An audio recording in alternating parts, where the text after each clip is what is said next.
Malawi, Camera. Yes, comrades. How are you? Good morning, everyone. Yes, comrades. Zokanga zinzake zosangalasa.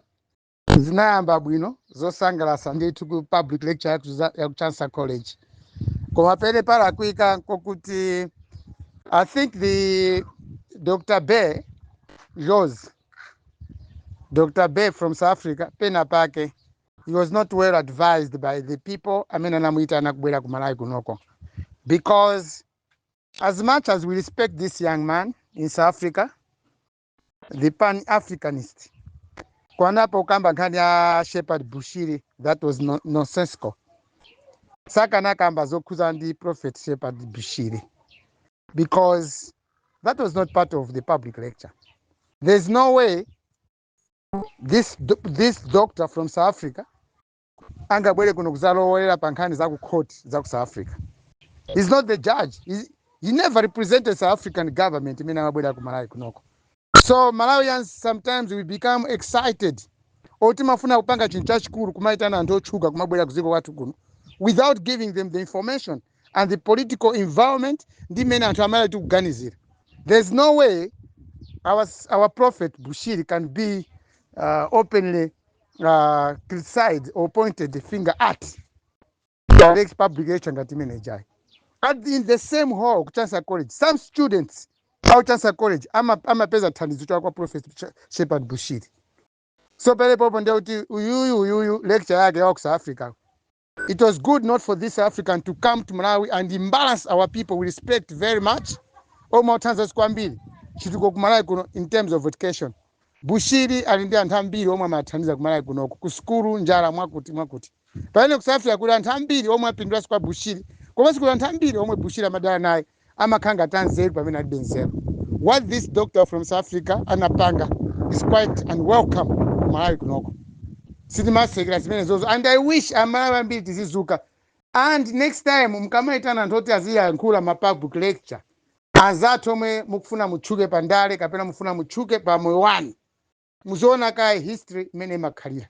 So many people we know outside. Tena afe timacheza nawo akuluakulu ena amaiko ena. Even my presence amaiko ena timacheza nawo. Tikamacheza nawo sitimataya ziko lathu la Malawi kuti timanyoza. Ayi. Timapeleka ulemu. Even kwa Chakwera tikakumanda anthu ena amaiko akuja. Timapasa ulemu Chakwera. Kwa tikabwera kuno ku Malawi timazuzula Chakwera because tikwazuzula mziko lathu muno. There's no way somebody can come all the way from South Africa, public lecture major, well advertised. Mumba, he's making a lot of scores in politics as well as waku Malawi metu khalira. But when akuita na anthu omwe kuzanyo zonso Bushiri kunoko munthu wathu ayi apopo ndeti publication say just diluted. The essence in it is nothing, is gone. There's no way tingamati tizinyoza kuti kumanyoza prophet aziminyoza as part of public lecture. That is public blasphemy against our prophet. Of course, but when the matter is in court, there's no way we can be smiling at this another prophet all the way another doctor, the so-called pan-Africanist. Nangana mena tena ndi Bushiri pa Chancellor College ku University na kuti azimona bwanji. Komase mkati muone cheni checho chimafuna publication ndi chani. Anthu ena mena nataindo kumene kuja ndi anthu oti we don't even respect them. Mafumu azibusa ku Malawi kuno. Inde ina sili mapasa ulemu. They do nothing as compared to Bushiri. So akanaona kaye munthu ameneyi asanambe musanaitane anthu.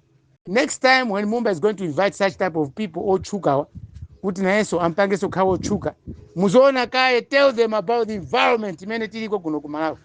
Sinthayi yomaloza anthu nkhani zoti za ukhoti kumazika pambalambanda, because that public lecture it will not even help everyone.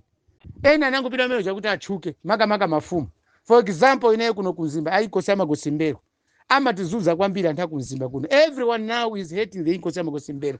Khalidwe umunthu wawo wa inkosi amagosimbero mulibe kuno kunzimba. So many people are complaining, and one day kunzimba zakhala chaos because of inkosi amagosimbero.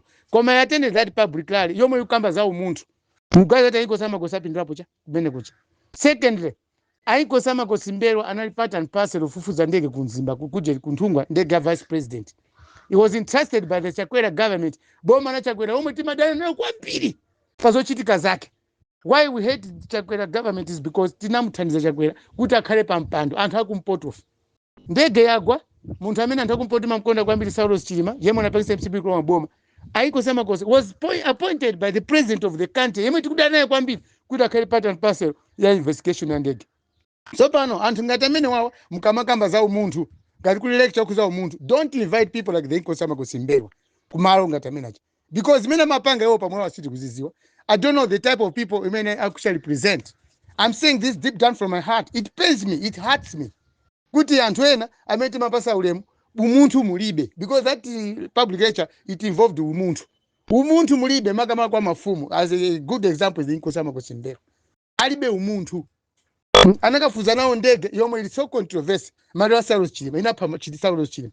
The Inko Samakosi was entrusted by the government we hate.